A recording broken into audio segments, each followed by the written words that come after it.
Bang Ivan ini anak band sekaligus sering ngurus soal I.O. Iya, tadi kan udah disinggung juga. 2015 kalau si Sons Project-nya ya. Gitu. Gua gabungnya di 2017 karena tadi gue bilang ini konsisten apa enggak nih, kalau misalnya konsisten oke, gue lanjutin gitu. Iya, move gitu loh. Oh ya, move asoy. Kalau kita bilang move asoy, gitu jargonnya ya Bang ya. Iya ya Bang. Dan lebih kocaknya lagi ada dari sponsor nih ceritanya. Oh, lu mau bikin acara di sini, Van? Katanya. Iya, mau bikin acara di sini, Mas. Oh, ini mah cukup 1.000. Malah lu gendut 1.000. Karena ya gue selalu yakin segala sesuatunya akan terwujudkan kalau misalkan lu ketemu sama orang yang tepat dan di waktu yang tepat. Iya, gitu. Cinta terus habis itu seneng sama sesuatu ya dibawa cair aja gitu jadi Bang ya. Iya. Sampai malah gue lupa pulang. Pulang malam. Yang 9 to 5 aja udah pengen pulang, ini lupa pulang guys.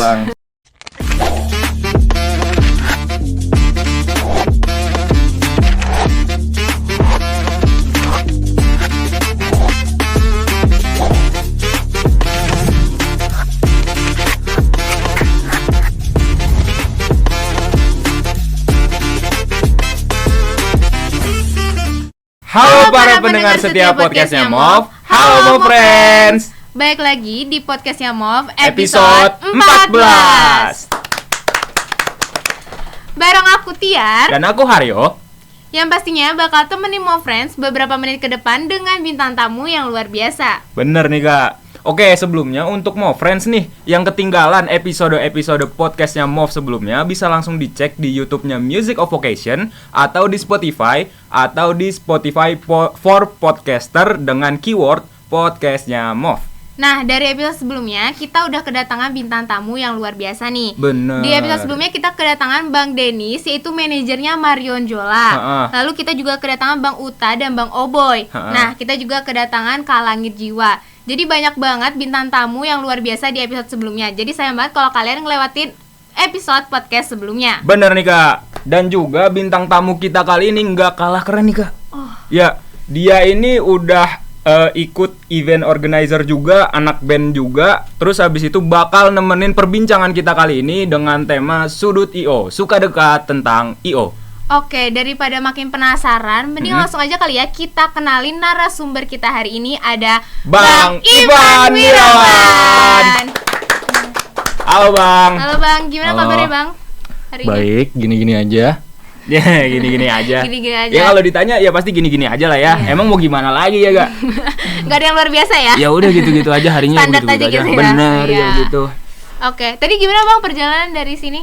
Aman, lancar? Aman, lancar, selamat. Dari mana Bang? Dari Sentul ya? Dari Depok sih. Oh, dari Depok. Dari Depok. Oh, dari Depok. Ada acara kah atau? Ada yang diurusin. Oke.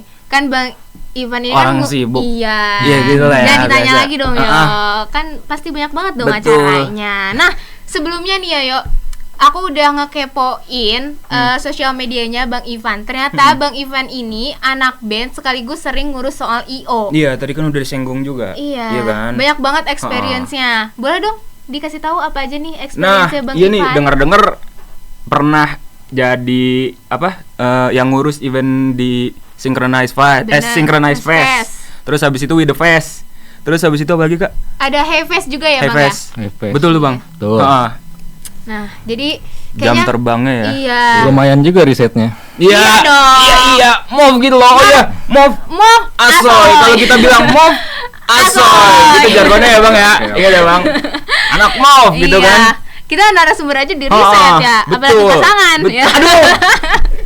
Ya gitulah. Ya gitulah ya. Fokus lagi dong, fokus lagi ke tema kita. Lanjut. Hari ini ya, Sudut I.O. ya. Oke, jadi kayaknya langsung aja kali ya kita kulik-kulik tentang I.O. sama yang udah expertnya nih, ada yang udah expertnya tentang I.O. Nah, Bang, kan kalau kerja di event organizer itu pasti kan kita kerjanya nggak cuma satu dengan 2 orang doang kan, tapi pasti kerja dengan banyak orang dan harus menimbulkan kerjasama tim yang baik, Iya betul. kan? Nah, untuk menimbulkan kerjasama tim yang baik kan kita pasti juga perlunya komunikasi yang baik dong. Nah, mau nanya nih Bang, komunikasi seperti apa sih yang harus dibangun dalam dunia event organizer ini? Jadi sebelumnya gue kasih perbandingan dulu deh. Boleh. Sebelumnya gue pernah kerja kantoran juga. Oh ya. Oke. 9 to 5. Dan itu bener-bener formal, kekang ya, kaku. Mungkin karena beda-beda background kali ya jadi kaku.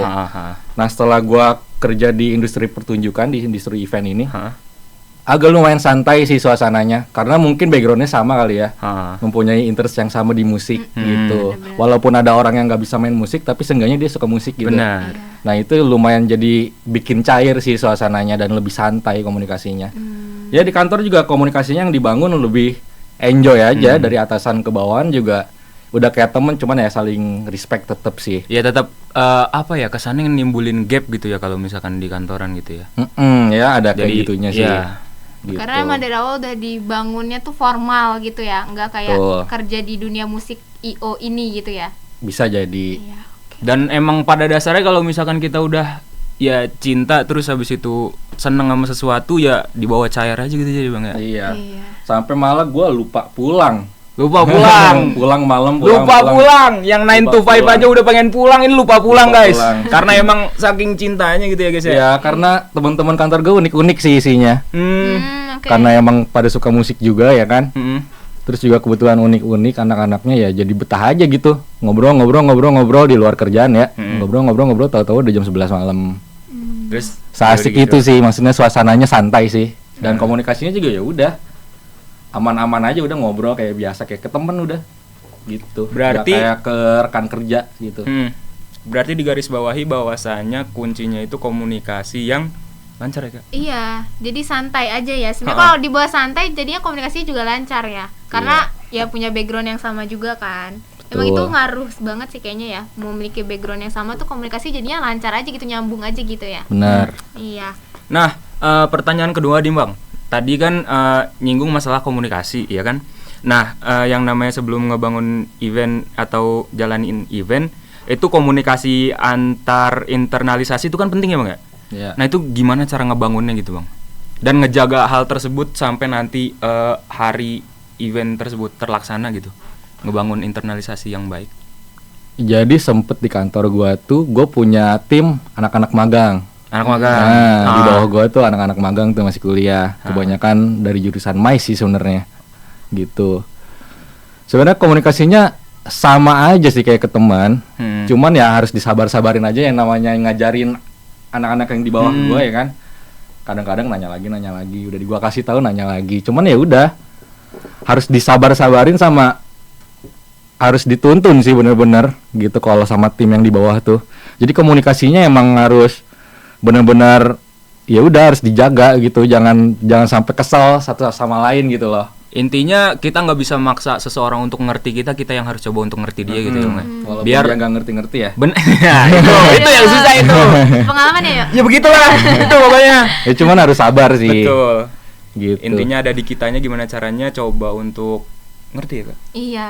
Kuncinya ngerti. Ya kadang kalau ada anak-anak yang mengerti. nggak ngerti-ngerti suka gue bercandain sih. Candain aja. Lu Ya. kayaknya lu belum makan deh. No, gitu. Lu coba makan dulu deh. Biar nggak terlalu tegang-tegang ya Bang. Iya. Setelah makan masih tetap kayak gitu kan, oh, berarti lu emang dasarnya aja kata gue. Emang Aduh. dasarnya aja lu. Jadi emang nggak ada gap juga ya antara bawahan dan atasan ya Bang ya? Enggak sih. Kalau gue sih ngerasa enggak sih. Gak tau ya mereka ya. Kalau gue sih berusaha mencairkan suasana aja gitu, supaya ya enjoy kerjanya gitu. Oke.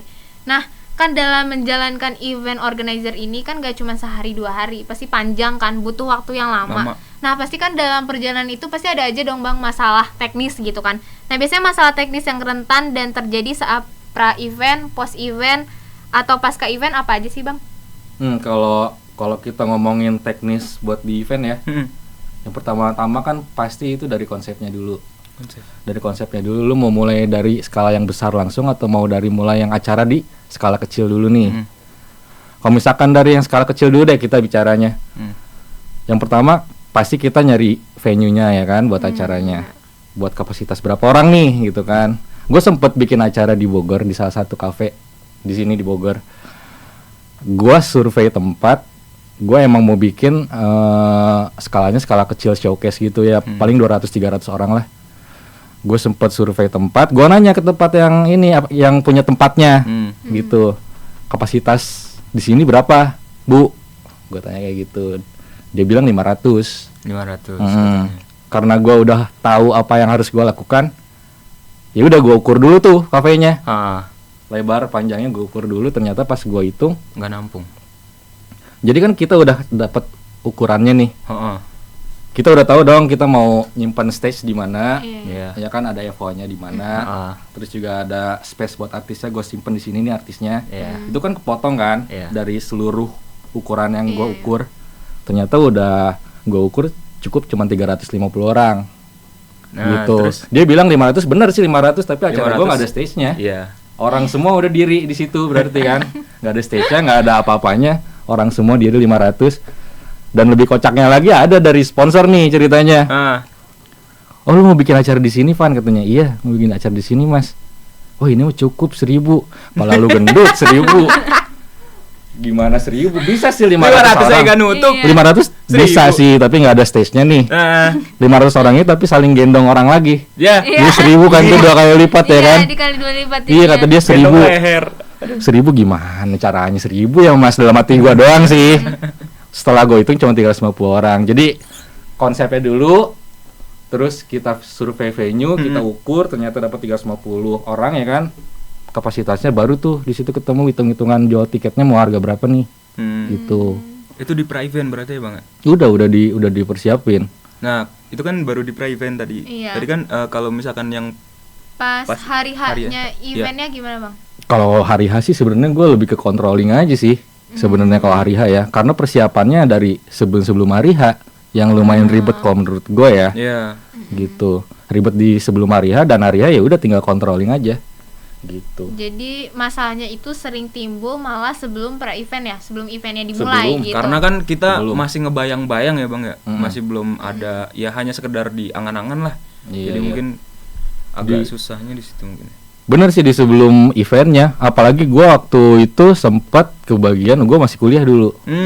Masih kuliah di Gunadarma. Gak usah disebut lah. Oh iya. Keenakan kampusnya. Oke. Gue tuh di situ ngurusin perizinan dari kepolisian. Gitu. Gue gak kenal siapa-siapa ya, namanya anak kampus ya kan, datang langsung ke Polsek, ke Polres, ke Polda gitu, ngurusin sendiri. Ternyata ya dilempar-lempar. Dioper-oper gitu. Dan yang masalah paling rentan menurut gue izin keramaian sih, kalau mau lu bikin skalanya yang besar ya. Lu mau bikin konsep kayak gimana, tiket lu udah kejual tapi nggak dapat izin keramaiannya, susah. Mau ngapain gitu. Dan itu gue izin keramaian keluarnya di H-3. Bisa, tapi H-3 gimana nggak deg-degan coba lu? Masih itu kuliah lagi. Izin keramaiannya itu baru ke pihak polisinya atau? Udah langsung surat izin keramaiannya sih. Kalau misalkan jadi kan ada Polsek, Polres, Polda tuh ya kan. Nah kalau Polsek sama Polres tuh biasanya cuman ngerekomendasiin. Nah yang ngeluarin surat izin keramaian itu di si Poldanya. Gitu. Tetapi setelah Covid agak ribet lagi nih sekarang. Satgas Covid juga harus didatengin. Kayak gitu deh. Banyak sih teknis-teknis yang rentan sebenarnya. Terus juga gue ngurusin pajak tiket. Jadi setiap lu jualan tiket tuh ada pajak tiket masuk ke Bapenda. Diurusnya sama kita juga gitu. Urus kita selaku penyelenggara. Selaku penyelenggara kita yang nyetor uang pajaknya ke Bapenda, bagian Pemda gitu. Berarti kalau nyetor pajaknya itu berarti setelah event ya? Sebelum event itu harus udah deposit. Oh, jadi kita udah ngasih dulu ibaratnya DP kali gitu ya? Deposit yang udah terjual berapa? Gitu. Biasanya di situ ada agak-agak tricky sih. Bisa kita. Biasanya kalau ngurus-ngurus surat perizinan gitu berapa hari, Bang? Kalau gue mulai ngurusnya udah dari 2 bulan sebelumnya. 2 bulan ya? Itu angka aman gitu ya? Aman sih. Ya aman sih harusnya kalau 2 bulan ya. Tapi kalau misalkan yang skala kecil ya seminggu juga bisa sih. Seminggu juga bisa. Tapi nggak 3 hari juga gitu ya kan? Nggak 3 hari juga. Bisa. Gitu. Jadi emang butuh persiapan yang matang ya? Iya betul. Oke kita lanjut nih, Bang. Kan udah lama juga menggeluti dunia event organizer ya, Bang. Kalau misalkan saya kulik sebelumnya nih udah mulai dari 2017. Betul. 2017 ke 2023, 6 tahun. Udah 6 tahun lamanya. Terus itu tuh kira-kira pencapaian terbesar apa sih selama 6 tahun itu? Dan juga kerja sama pihak mana gitu loh pencapaian tersebut bisa dicapai. Pencapaian tertinggi lah anggapannya gitu menurut abang gitu sama berkarir dalam dunia event organizer nih. Sebenarnya gue belum sampai ke pencapaian tertinggi sih. Belum nyari titik tertingginya. Belum. Gue dapet di sini nih. Belum, karena gue belum mati kan. Iya sih. Iya sih. Oke, ya. Nggak, kalau misalkan itu lebih ke relasi kali ya. Gue ngalamin banget dulu masih kuliah, ya mainnya di kampus doang gitu kan. Setelah gue bikin event, ya gue ngejalanin kampus partner segala macam. Jadi banyak relasi sih. Banyak ketemu juga dari pihak-pihak artis. Kebetulan kan gue juga di divisi kreatif dan programnya tuh. Gue ngurusin dari kontraknya, dari technical ridersnya, dari hospitality ridersnya segala macam. Itu gue ngurusin tuh dari sebelum-sebelumnya. Lebih ke relasi sih. Kalau misalkan pencapaian ya, karena ya gue selalu yakin segala sesuatunya akan terwujudkan kalau misalkan lu ketemu sama orang yang tepat dan di waktu yang tepat. Iya. Gitu. Luar biasa yo, ini sebuah pembelajaran nih yo nih. Iya, jadi banyakin relasi gitu maksudnya. Iya. Oke. Berarti intinya itu relasi, balik lagi ke relasi. Dan juga kalau misalkan boleh digarisbawahi, pencapaian yang udah didapat ini berhasil untuk coba keluar dari zona nyaman gitu ya bang ya. Iya. Dan menemukan wah ternyata emang kalau misalkan kita mau kita bisa nih. Dan kita dapat ini nih, gitu ya bang ya? Iya, yakin aja dulu. Yakin aja dulu, jalanin aja dulu ya. Jalaninnya dulu. Hasil Pede aja mantaran. dulu, Udah gitu begitu. ya. Iya. Walaupun gak dapet apa-apa ya. Waduh. Ujung-ujungnya. Iya. Yang penting Begitulah. pede aja Iya. ya, pede aja. Jalan aja dulu. Iya. Nah, kan tadi kan abang bilang kalau misalnya melalui event organizer ini, abang jadi mendapatkan relasi yang banyak gitu kan ya. Nah, kan dengan relasi-relasi tersebut pastinya abang harus menjaga juga dong komunikasinya, hubungannya gitu kan ya. Gimana sih bang buat ngejaga hubungan antara pihak internal dan eksternal ini? Kalau ini lebih ke relasi atau gimana nih? Ke relasinya boleh, ke Iya sih. kerja Relasi sih. teman-teman kerja sama timnya juga boleh. Atau mungkin kalau itu gue ada pengalaman juga sih Boleh. sama Boleh banget cerita. Bang, diceritain, Iya. Bang. sama sponsor. Oh, Oh, boleh, gitu. boleh, boleh. Jadi dulu tuh acara gue masih masuk ke volume yang ketiga gitu, dan kerjasama sama salah satu brand rokok lah. Dan di situ tuh brandingannya emang gila-gilaan. Sebenarnya anak-anak tuh gimana ya, kurang setuju nih sama brandingan mereka nih. Iya, dari karena brandingannya emang gila-gilaan gitu. Misalkan nama acara lo, misalkan apa nama acaranya, Movefest ya. Iya, Movefest. Presented by brand apa gitu. Jadi kan acara kita ya kan, gitu kan. Kenapa presented by mereka gitu. Ada lah idealis kayak gitu dulu. Tapi kalau mau ngejaga hubungan dari internal ke eksternal ya sebenarnya kita kan butuh juga sponsor ya. Butuh. Ya mau nggak mau harus dijalanin sih. Walaupun di hari hanya di header panggungnya tuh lebih gedean brand mereka daripada nama acara gua. Ya agak kesel sendiri juga kali ya bang. Gak apa-apa kali gua sebutin deh. Gak apa-apa, brandnya. boleh. Ya dulu tuh ada salah satu brand rokok, programnya Urban Geeks namanya. Oh, iya. Nah di header panggung gua tuh tulisannya Urban Geeks. Urban Geeks. Tapi X sih. X acara gua gitu, tapi acara guanya kecil gitu tulisannya. Dan ya anak-anak ya udah lah ya. Maksudnya kita butuh juga gitu. Butuh juga apa ya? Sokongan dana kali ya. Terus juga buat ngejaga ke eksternalnya juga ya udah kita harus ikutin dulu. Ada yang ngeganjel di hati tapi ya mau gimana lagi. Ya kita ikutin dulu, selagi kita bisa jalanin ya kita ikutin. Kalau brand kita, kalau acara kita udah gede, tar dulu nih gitu. Nggak semua gue turutin kalau sekarang karena acara gue udah lumayan punya power nih. Betul. Gitu. Makanya ya udahlah, anak-anak mikirnya udah turutin dulu deh, tapi tahun depan sorry gitu. Iya.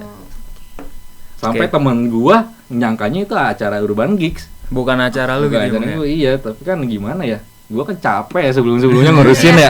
Itu acara gua, kata gua, bukan acara Urban Geeks gitu deh. Jadi ada rasa sakit hati sedikit lah Ya, ya. idealis itu dulu ada sih, tapi ya sekarang udah acaranya udah lumayan besar, jadi ya udah lumayan punya power lah sekarang. Boleh di-spill dong bang acaranya? The Sounds Project. Oh, oke. The Sounds Project. Oke, kita lanjut nih bang. Kan tadi udah disinggung, udah berkelana di dunia event organizer tuh 6 tahun ya bang. Ada nggak sih pengalaman berkesan apa gitu selama menggeluti dunia tersebut, atau event yang paling berkesan lah. Nggak harus yang megah, nggak harus yang mewah, nggak harus yang gimana, tapi wah ini gue dapet feel-nya buat di sini atau gimana gitu. Ya, kalau yang berkesan sih menurut gue The Sounds Project, karena The Sounds Project pintu gue masuk ke industri pertunjukan sih. Itu pintu masuknya dari situ. Bahkan dulu tuh, jadi gini ceritanya, ini nggak apa-apa nih, lumayan panjang ya. Nggak apa-apa. Jadi dulu di kampus gue tuh nggak ada UKM musik. Itu nggak ada UKM musik. Bang, nah dulu gue masih maba, masih semester 1 semester 2. Ada kakak tingkat nih masuk ke kelas gue sosialisasi ya kan. Ada 3 orang nih cowok masuk. Dia sosialisasi katanya dari komunitas musik kampus gue.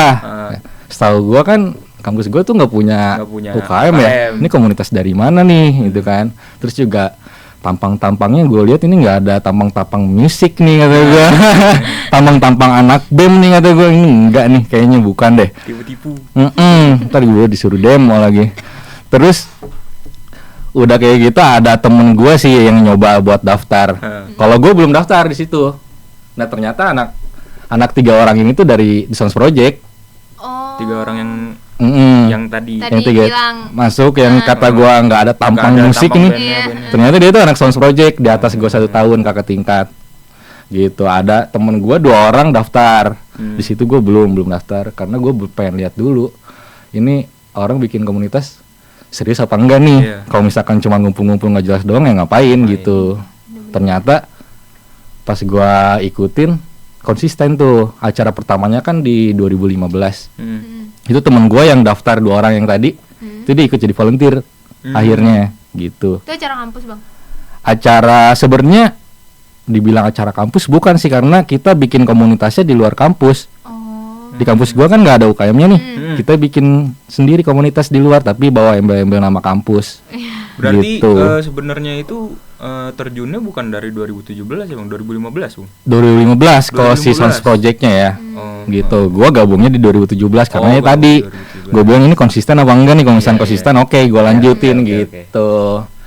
Emang pertamanya juga sama, berangkat dari kampus juga kok kayak kalian. Awalnya tuh emang sosialisasinya tuh komunitasnya ada 3 divisi katanya gitu dia bilangnya. Ada divisi event, ada divisi talent, ada divisi publikasi.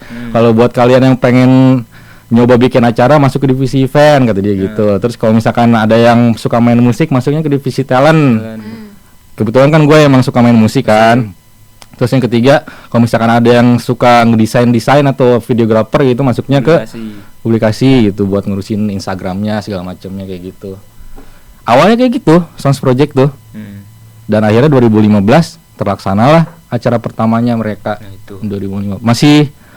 Masih Gunadarma Sounds Project sih namanya dulu. Pas 2016 udah dihilangin tuh nama kampusnya. Jadi Sounds Project gitu ya. Itu yang udah paling punya berkesan nama itu. sendiri. Betul. Karena kan karena emang dihilangin nama kampusnya bisa lebih fleksibel sih nyari sponsornya ya kan. Oke, kayaknya kita langsung masuk ke sesi games. Boleh. Tapi sebelum kita masuk ke sesi games, kayaknya kita untuk membangkitkan semangat kita lagi, kayaknya kita jargon dulu, gimana dong? Jargon dulu. Tadi jargonnya move asoy. Ada hand sign-nya kayak gini, gini Bang. Iya, gini. Hand sign-nya gini. Oke. Kayak jargon kita hari ini bakal dipimpin oleh Haryo, gimana yuk? Oke, siap. Oke, siap. Oke. 1, 2, 3. Move asoy. Ya. Oke. Jadi semangat lagi dong. Semangat lagi. Oke. Nah, jadi aduh, kenapa ya? Nggak kejepit. Oke, jadi lanjut. Gamesnya ini This or That. Pasti abang udah pernah dengar lah ya games This or That. Jadi nanti kita bakal kasih pertanyaan A atau B. Nanti abang pilih A atau B gitu. Tapi dengan waktu yang cepat. Jawabnya harus cepat. Ini apa ini? Ini apa ini? Ini gitu. Oke. Nah, pertanyaan pertama nih, musik atau event organizer? Musik. Pertanyaan kedua, ngeband atau panitia acara?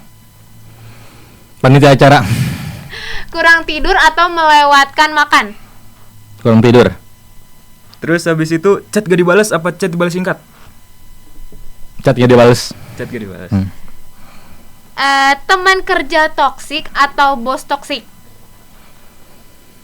Teman kerja toksik. Terus yang terakhir, gimana cara menenangkan diri bagi abang nih kalau misalkan emang lagi ini bukan disordered sebenarnya ya. Sebenarnya pertanyaan kuncian lah terakhiran. Kira-kira kalau misalkan lagi frustasi atau lagi mumet banget nih. Ini gimana cara nenangin diri versi abang? Kadang-kadang yoga sih gua. Yoga. Oh, yoga. Wah, jarang-jarang. Keren banget. Ngomong hujan-hujan.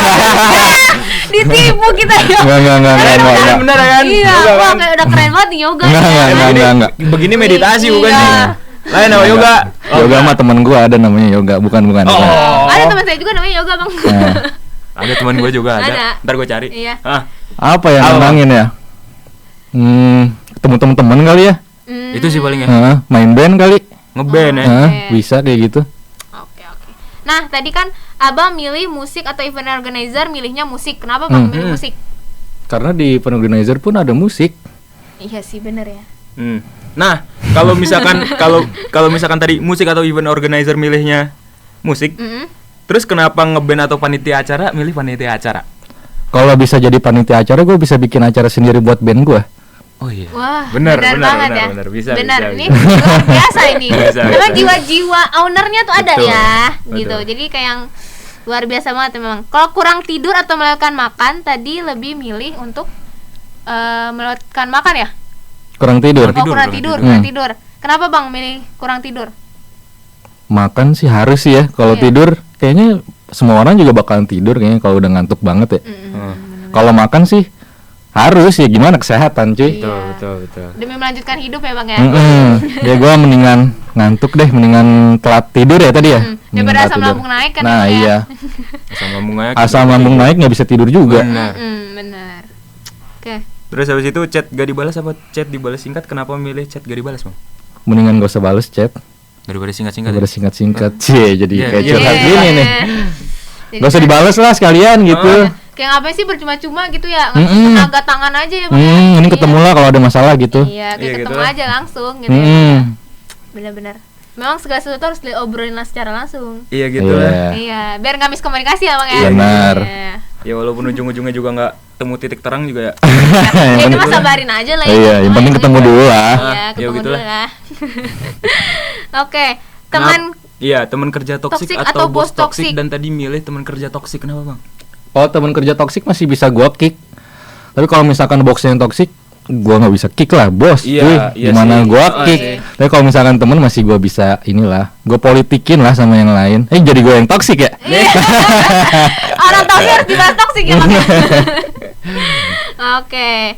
Nah, tapi kayaknya udah nggak kerasa nih, kayaknya kita sesi Iya. gamesnya harus diakhiri karena kita kayaknya udah berbincang-bincang dengan Bang Ivan kurang lebih 30 Setengah menit jam. ya, setengah 30 jam. Ini udah setengah jam ya. Udah setengah jam, Bang. Nggak Nggak berasa. kerasa ya Bang ya? Padahal banyak yang belum diceritain loh. Banyak Waduh. banget. Kayaknya boleh next episode mungkin ya Bang ya. Boleh. Kalau berkenan untuk datang lagi ya di podcast Boleh. yang Move ya, boleh. Tapi sebelum itu kita mau ngasih kenang-kenangan dulu nih buat nih. Bang Ivan. Apa Biar tuh? ingat terus sama kita ya. Betul. Terus ingat juga udah pernah datang nih ke podcastnya Move. Apa tuh? Kira-kira apa tuh? Kayaknya Bang Ivan udah penasaran nih. Apa nih Nih. kenang-kenang? Langsung Dekat, kasih aja kali ya. kasih aja. Jeng jeng jeng jeng jeng jeng. Tara. Tang. Wah, sertifikat Iya. nih. Sertifikat. Lumayan nih bisa ngelamar kerja. Iya. Gitu lah. Dimasukin ke CV ya Bang. Bener. Ini ada. Padahal CV terbaik adalah orang dalam. Waduh. Aduh. Itu dibocorin, guys. Makanya kuncinya apa tadi, Bang? Relasi, Perbanyak Pak. relasi. Relasi. Gitu. Bukannya gimana-gimana karena emang itu kuncinya di situ ya. Iya. benar. Memang relasi itu dibutuhkan Betul, sekali ya. betul. Oke. Nih. Oke, Bang. Nih, Oke, gua terima ya. Iya, tanda terima kasih kita karena Oke. Abang udah mau menyempatkan diri untuk jadi apa? Narasumber. Narasumber di Oke. podcast ya Move. Itu kenang-kenangan dari kita juga. Oke. Oke. Thank you ya. Yoi. Dipajang ya Bang. Oke, siap. Buat kenang-kenangan biar ingat terus ya. Oke. Sama MC-nya hari ini Waduh. yang pakai baju pink-pink ini. Oke. Pinky boy. Oke. Nah, kayaknya kalau udah ngasih sertifikat, Ah. kayaknya kita udah ada di penghujung acara nih. Sedih sih ya, kita udah Sedih. harus Mana selesai. tadi kata Bang Ivan juga banyak sebenarnya yang mau diceritain Iya. dan nggak sempet ya karena emang durasi ya guys ya. Iya. Ya begitulah. Mungkin kalau ada yang mau nanya-nanya lebih, boleh langsung kontak aja ke Bang Ivan ya Bang. Boleh. Boleh. Sosial medianya boleh dicantumkan Bang. Boleh dikasih tahu mungkin yang mau nanya-nanya lebih lanjut tentang event organizer. Agak-agak ngeri juga ya. Nama-nama followers nggak apa Bang? Kalau Instagram gua ada Ivan WRWN. Oke. Ivan WRWN pakai V. Ivan. Nah, boleh tuh berarti ya di DM ke Instagramnya Bang Ivan ya. Lebih ke gini aja sih guys, kita juga udah sering kan ngebahas tentang event organizer. Tonton episode kita sebelumnya guys tentang event organizer. Gitu kalau misalkan emang ada materi yang mungkin mau dicari tahu lebih lanjut gitu. Tonton aja episode kita sebelumnya guys. Oke, nah itulah. Itu tadi udah diingetin ya sama Haryo kalau jangan sampai lupa buat nonton episode podcast sebelumnya. Betul. Oke, kalau gitu kayaknya kita harus pamit undur diri ya. Iya. Kalau gitu aku Tiar, aku Haryo dan Bang Ivan Wirawan. Kami semua pamit undur diri. Sampai ketemu di podcastnya MOF selanjutnya. Dadah.